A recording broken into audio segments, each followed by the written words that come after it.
100% அது கரெக்டுன்னு கூட நான் சொல்லுவேன். இந்த ஓடுன்றதெல்லாம் அவரோட ஆடியன்ஸ்க்கு அவர் பேசுகிறார், அவ்வளோதான். ஏன் இவங்கெல்லாம் ரொம்ப யோகியமா? இவங்கெல்லாம் மேடையில் அசிங்கமாக பேசுனதே இல்லையா? சொல்கிற வாய்க்கு எதனா ஒரு நியாயம் இருக்கும். கரூரில் பாலாஜி, செந்தில் பாலாஜினா எல்லாருக்கும் எதெல்லாம் ஞாபகம் வரும்னு தெரியும். இதே சம்பவம் மற்ற எந்த ஊரில் நடந்திருந்தாலும் திமுக மேலே பெரிய அளவில் சந்தேகம் வந்திருக்காது. கரூர்னு எல்லாருக்கும் ஏன் சந்தேகம் வருது? செந்தில் பாலாஜி. ஏன்னா அந்த செந்தில் பாலாஜியை பற்றி அதே கரூரில் 2014 எலெக்ஷன் 16 எலெக்ஷன் ஸ்டாலின் பேசின பேச்செல்லாம் இன்றைக்கி வீடியோவை எடுத்து பாருங்கள். எதுக்காக செந்தில் பாலாஜி தலைமறைவாய் ஓடுறார்? அன்றைக்கி கரூர்லேருந்து விஜய் சென்னை திரும்பியதற்கும் இன்றைக்கி லுக் அவுட் நோட்டீஸ் கொடுத்து ஏபி கேட்டுட்டு கோர்ட்டில் போய் நிற்கிறார். இது ரெண்டையும் ஒன்றா பார்க்க முடியாது. லுக் அவுட் நோட்டீஸ்ன்றது ரொம்ப அவலமான விஷயம். கொடுங்குற்றவாளிகளுக்கு எதிராக தான் கொடுப்பான், நாட்டை விட்டு தப்பிச்சு ஓடக்கூடாது.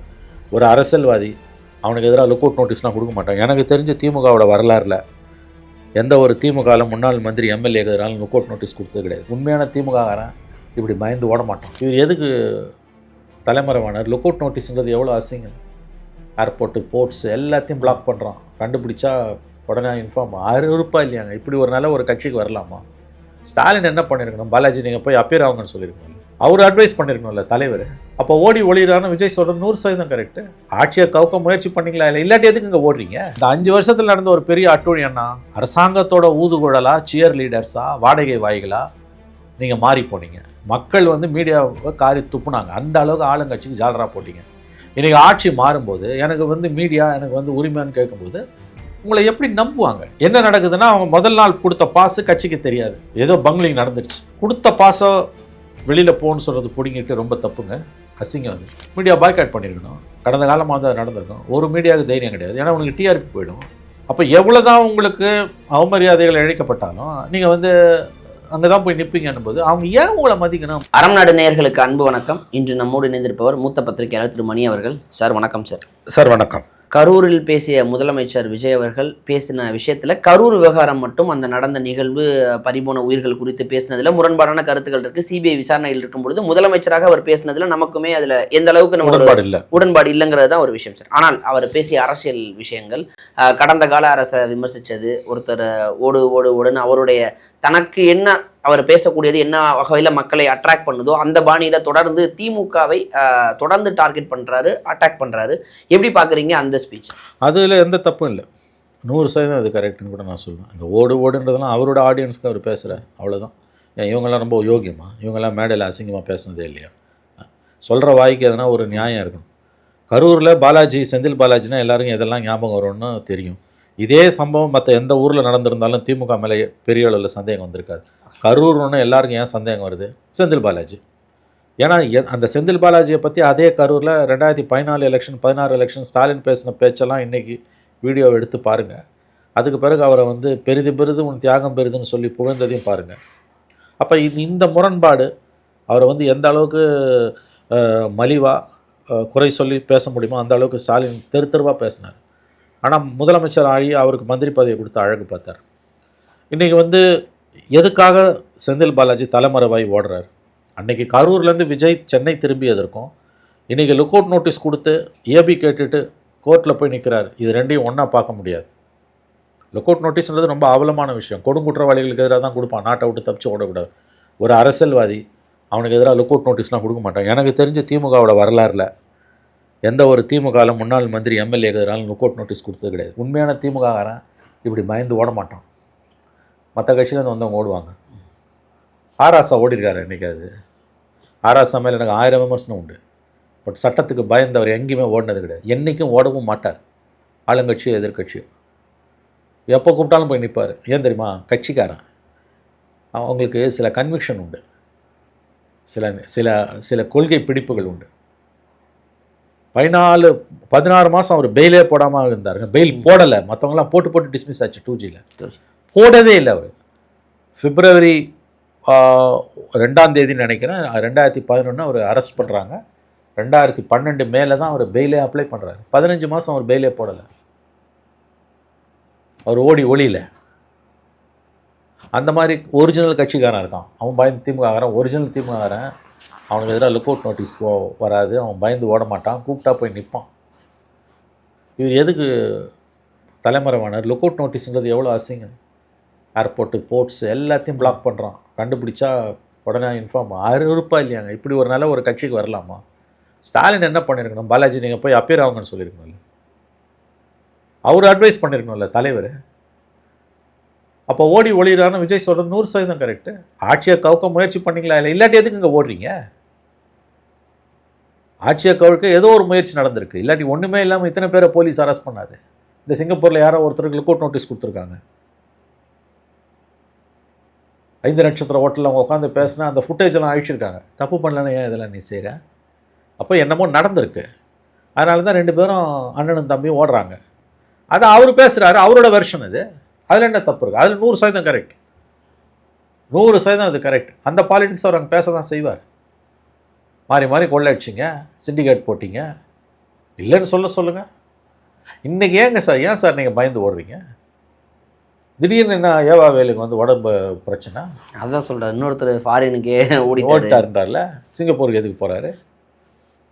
இதை பற்றி மீடியா பேச மாட்டேங்குதுல்ல. திமுகவோட 2 முன்னாள் மந்திரிகள் தலைமறைவாயிருக்காங்க, அதை பேச மறுக்குது மீடியா. ஒன் சைடாக தான் மீடியா இருக்குது. அவங்க எங்களுக்கு மீடியாவே வேணான்றாங்க, மீடியா பிடிச்சி வெளில போடுறாங்க. ஆமாம், அது கட்சி நிகழ்ச்சி, இவனும் ரைட் ராயெல்லாம் கேட்க முடியாது. அதுவும் ஒரு டிவின்னா 5 கேமரா கொண்டு போய் போடுறாங்க, க்ளோஸ்அப் போடணும். ஒரு டிவினா முந்திலாம் 1 கேமரா போடுவோம், 5 கேமரா போடுறோம். 20 டிவி வந்தால் விட 100 கேமரா. அவங்க ஆஸ் அ பாலிசி நாங்கள் உங்களுக்கு அவுட்புட் கொடுத்துறோம், நீங்கள் எடுத்துக்கோங்கன்றாங்க. இதை பாருங்கள், தாவேகா கட்சி நிகழ்ச்சிக்குள்ளே போய் நான் போய் தான் தீருவேன்னு அடம்பிடிக்கிற உரிமை மீடியா கிடையாது. கவர்மெண்ட் நிகழ்ச்சியில் இருக்குது, அரசு நிகழ்ச்சியில், முதலமைச்சரோட நிகழ்ச்சியில் கேட்குற உரிமை இருக்குது. கட்சி நிகழ்ச்சியில் கட்சி தலைமை வேணான்னா வேணாம், எனக்கு மீடியா வேணான்னு அவங்க நினச்சா ஆஸ் அ பார்ட்டி ஒன்றும் பண்ண முடியாது. இது இன்னொன்று, பப்ளிக் சப்போர்ட் இன்றைக்கி மீடியாவுக்கு இல்லை. ஏன் இல்லை? மீடியா தன்னுடைய நம்பகத்தன்மையை இழந்துருச்சு. மீடியா இஸ் அன் இன்ஸ்டிடியூஷன் இருக்குல்ல, மீடியான்ற நிறுவனம், மீடியான்ற அந்த ஒரு அமைப்பு மக்கள் மத்தியில் செல்வாக்கு இழந்துருச்சு. உங்களுக்கு எனக்குமே இது தெரியும். 20 வருஷத்துக்கு முன்னால், 25 வருஷமால ஓரளவு மதிப்பான். இன்றைக்கி நம்மளில் சுத்தமாக மதிக்க மாட்டேன். ஏன்னா நம்ம அந்த அளவுக்கு நடந்துக்கிட்டோம். நம்ம மரியாதையும் கடந்த 5 வருஷத்தில் வந்து ஆளும் கட்சியோட எடுபடியா, கைக்கூலியா, சியர் லீடர்ஸாக, வாடகை வாய்களாக மாதிரி நம்ம மரியாதையை நம்ம இழந்துட்டோம். அவங்க மீடியாவே இல்லாமல் தான் வந்திருக்காங்க. இந்த மீடியாவே எங்களுக்கு வேணான்றாங்க. கிட்டத்தட்ட 100 கேமரா தூக்கி வெளில, பாச குத்தது தூக்கி வெளில போட்டிருக்கோம், நடந்திருக்கக்கூடாது. ஆனால் எங்களுக்கு வேணான்னும் போது நீங்கள் அடம் பிடிக்க முடியாது. ப்ரைவேட் ஃபங்க்ஷன் நிகழ்ச்சின்றாங்க, ஒரு கட்சியோட நிகழ்ச்சியில் போய் அடம் பிடிக்க முடியாது நீ. அப்போ அங்கேயும் பிரச்சனை வருது.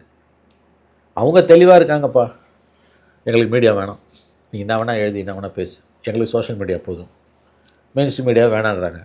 அது நான் சரின்னு சொல்லலை, சரின்னு மறுபடியும் சொல்ல நிகழ்ச்சிக்கு மீடியா வேணாங்கிறது ஓகே. எல்லா நேரமும் மீடியாவை அணுகாமல் நேரடியாக அந்த கருத்துக்களை உரையாடாமல் நான் மக்கள்கிட்ட போகிறேன்றாங்க. அது தப்பு தான், நான் மறுக்கல. அதில் சில இடர்பாடுகளை அவங்க சந்திப்பாங்க, அதெல்லாம் நடக்கும். அவங்களுக்கா பட்ட பெரும் தேர்வதே பட்டின தருவாழ், பட்டு புத்தி வந்துன்னா ஓகே. ஆனால் இன்றைக்கி போய் ரைட் ராயில் நீ கேட்க முடியாது. ஏன்னா உங்கள் மரியாதை அதில் பாதாளத்தில் இருக்குது. இன்றைக்கி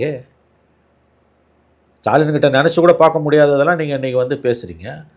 முதலமைச்சர் ஸ்டாலினை ஒருமையில் பேசுகிற தைரியம் எத்தனை பத்திரிகையாளர்களுக்கு இருந்தது? இன்றைக்கி தொலைக்காட்சிகளை உட்காந்துக்கிட்டு பெரிய பெரிய பத்திரிகைகளை வேலை செய்யக்கூடியவங்க ஒருமையில் பேசுகிறாங்கல்ல.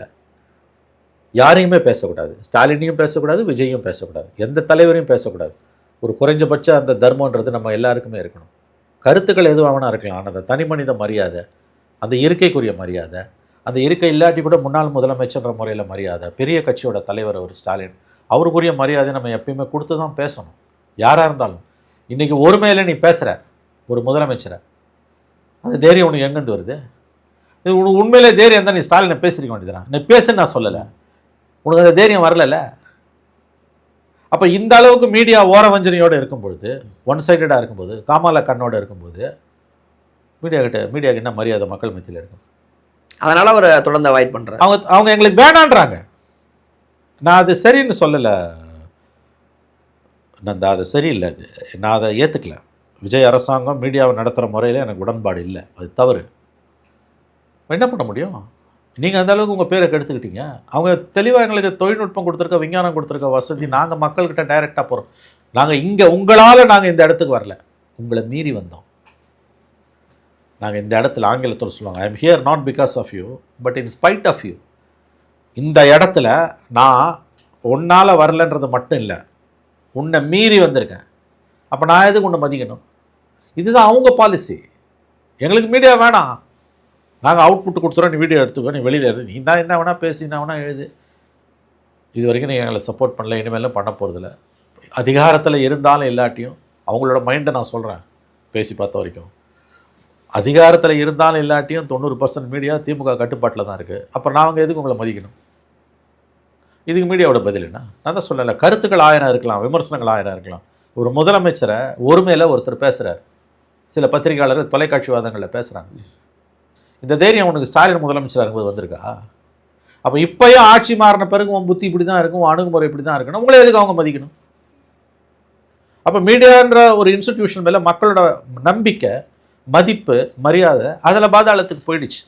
அதனால் என்ன விதமான அவமானங்கள் இழைக்கப்பட்டாலும் தூக்கி போட்டு மிதிச்சாலும் மக்கள்கிட்ட எந்த சப்போர்ட் இருக்காது.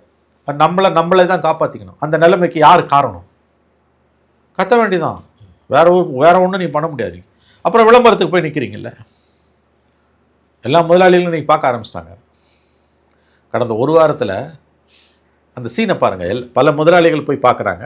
இந்த பக்கம் கேமராமேனை தூக்கி வெளியில் போடுறாங்க. என் கேமராமேனை தூக்கி வெளியில் போட்டேன்னு குரல் கொடுக்க வேண்டியது பத்திரிகை அதிபர்களும் ஓனர்ஸும். அவர்கள் மௌனமாக இருக்கிறார்கள். நீ எது குதிக்கிற? உன் முதலாளி அமைதியாக இருக்கும்போது உனக்கு என்ன வேலை? அப்போ எங்கே பிடிச்சிட்டாங்க அவங்க? அப்போ நீங்கள் போய் நிற்கிறீங்கல்ல விளம்பரத்துக்கு. ஒன்று. ரெண்டாவது, ஒரு தகவலை நான் மக்கள்கிட்ட கொண்டு போய் சேர்ப்பதற்கு ஒரு 20 ஆண்டுகளுக்கு முன்பு நான் தினத்தந்தி பேப்பரையும், சன் டிவியையும், தூர்தர்ஷனையும், ஆல் இண்டியா ரேடியோவையும் நம்பணும். இன்றைக்கி அவசியமே இல்லை. அந்த நொடியை நான் மக்கள்கிட்ட போகிறேன். நீ எதுக்கு எனக்கு? அப்போ ஆக்சுவலி பத்திரிகைகள் எழுதுகிற செய்தியை மக்கள் ஏற்றுக்கிறது இல்லை. மக்களே தன்னுடைய எல்லாமே பத்திரிகைகள் ஒரு செய்தியை அல்லது தொலைக்காட்சிகள், செய்தி தொலைக்காட்சிகள் ஒரு செய்தியை மக்களிடம் கொண்டு சேர்ப்பதற்கு முன்பே அது மக்கள் மன்றத்தில் இருக்கிறது. நீ எதுக்கு எனக்கு? இந்த 5 வருஷத்துல நடந்த ஒரு பெரிய அட்டூழி என்ன? அரசாங்கத்தோட ஊதுகுழலா, சியர் லீடர்ஸா, வாடகை வாய்களா நீங்க மாறி போனீங்க. மக்கள் மீடியாவை காரி துப்புனாங்க. அந்த அளவுக்கு ஆளுங்கட்சிக்கு ஜாலரா போட்டீங்க. இன்றைக்கி ஆட்சி மாறும்போது எனக்கு மீடியா எனக்கு உரிமைன்னு கேட்கும்போது உங்களை எப்படி நம்புவாங்க? நீங்கள் எப்படி கடந்த இத்தனை ஆண்டுகளில் 5 வருஷத்துக்கு முன்னாலே ஆரம்பித்த அந்த சரிவு 5 வருஷத்தில் ஸ்டாலின் கவர்மெண்ட்டில் ஒரு உச்சத்துக்கு போச்சு. அது இந்த ஆளும் கட்சி மீடியா அவங்களுக்கு எதிராக தான் நின்றுது. அதை மீறி தான் வந்திருக்காங்க. அப்போ உங்களை மீறி தான் நாங்கள் வந்திருக்கணும். நாங்கள் எதுக்கு உங்களை மதிக்கணும்? அந்த தொழிலில் அவங்க இருக்காங்க. அதுக்கு காரணம் நீங்கள் உங்கள் தர்மத்தை இழந்தது, உங்கள் தொழில் தர்மத்தை நீங்கள் இழந்தீங்க. அதுக்கான வேலையை இப்போ கொடுக்குறீங்க. ஆனால் இப்போயும் மீடியா ஓனர்ஸ் போய் பார்க்குறாங்க. அவரும் அப்பாயின்மெண்ட் கொடுக்குறாரு. அப்போ தெளிவாக அவர் ஒன்றை புரிஞ்சுக்கிட்டார். ஒரு கட்டத்தில் மீடியா நமக்கு தேவைப்படும். ஆனால் அதுக்கு ரிப்போர்ட்டர்ஸு, ஃபோட்டோகிராஃபர்ஸ், கேமராமேனை அவங்க லெவலில் டீல் பண்ண வேணாம். ஓனர்ஸை நம்ம குட் புக்ஸில் வச்சுக்கிட்டோன்னு வச்சுக்கோங்க. It's pure politics. அவ்வளோதான். அவங்க நீ கத்தினே கிடக்க வேண்டிதான். முன்பு இருந்தவங்க என்ன பண்ணாங்களோ அதே பாலிடிக்ஸ் இவங்களும். முதல் நாள் கலெக்டர் ஆஃபீஸில் பர்மிஷன் பாஸ் கொடுக்குறான். எல்லாருக்கும் ஐடி கார்டு பார்த்துட்டு அவங்க பேக்ரவுண்டு செக் பண்ணிவிட்டு எல்லாம் பாஸ் கொடுக்குறாங்க. பாஸ் கொடுத்து தான் உட்காந்துருக்கான். காலைல 8 மணிக்கு போலீஸ் தூக்கி எல்லாரும் வெளில போடுது. தப்பு அது. எப்படி செய்ய முடியும்? நீங்கள் செய்கிறாங்க. அப்போ அவங்க கட்சிக்காரங்க என்ன சொல்கிறாங்க? கட்சிக்காரங்களும் போலீஸ் 2 பேரும் தான் வெளியில் போடுறாங்க. என்ன நடக்குதுன்னா, அவங்க முதல் நாள் கொடுத்த பாஸு கட்சிக்கு தெரியாது. ஏதோ பங்க்லிங் நடந்துடுச்சு. கொடுத்த பாஸை வெளியில் போகணுன்னு சொல்கிறது பிடிங்கிட்டு ரொம்ப தப்புங்க, அசிங்கம். அது மீடியா பாய்காட் பண்ணியிருக்கணும். கடந்த காலமாக தான் நடந்திருக்கும். ஒரு மீடியாவுக்கு தைரியம் கிடையாது. ஏன்னா உனக்கு டிஆர்பி போயிடும். அப்போ எவ்வளோ தான் உங்களுக்கு அவமரியாதைகள் இழைக்கப்பட்டாலும் நீங்கள் அங்கே தான் போய் நிற்பீங்கன்னும் போது அவங்க ஏன் உங்களை மதிக்கணும்? அந்த இதெல்லாம் இப்போ நடக்காது. உங்களுக்கு நினச்சி கூட பார்க்க முடியாது. ஏன்னா மீடியாவோட ஃபங்க்ஷனிங், ரோல் எல்லாமே கம்ப்ளீட்டாக மாறி இருக்குது.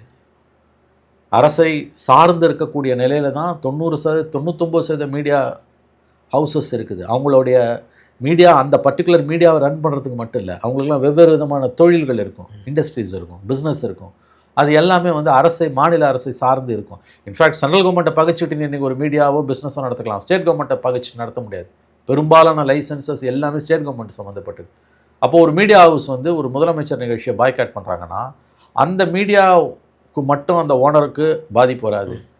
அவர் நடத்தக்கூடிய, அந்த ஓனர் நடத்தக்கூடிய வெவ்வேறு விதமான தொழில்கள் இருக்குல்ல, அதுக்கெல்லாம் இடையூறுகள் வரும். அப்போ எந்த ஓனராலையும் பாய்காட்டுன்ற கான்செப்டே நினச்சி பார்க்க முடியாது. உள்ளே விட்டாங்கன்னா போ, இல்லை அமைதியாக வெளியில் இரு, அவுட்புட் கொடுத்துட்றாங்க அவங்க, அதை வாங்கி ரன் பண்ணிட்டு போக வேண்டியதான். அவ்வளோதான். எத்தகைய கூப்பாடுகளை நீங்கள் போட்டிங்கனாலும் பத்திரிகை சுதந்திரம் பாதிக்கப்படுதுன்னு யாரும் அதை சிறிதளவு கூட மதிக்க போகிறது கிடையாது. அதற்கு காரணம் கடந்த கால நிகழ்வுகள். அப்படி நீங்கள் உங்கள் மரியாதை நீங்களே சதைச்சு சின்ன பின்னமாக்கி உங்கள் சவக்குழியை நீங்களே தோண்டிக்கிட்டீங்க.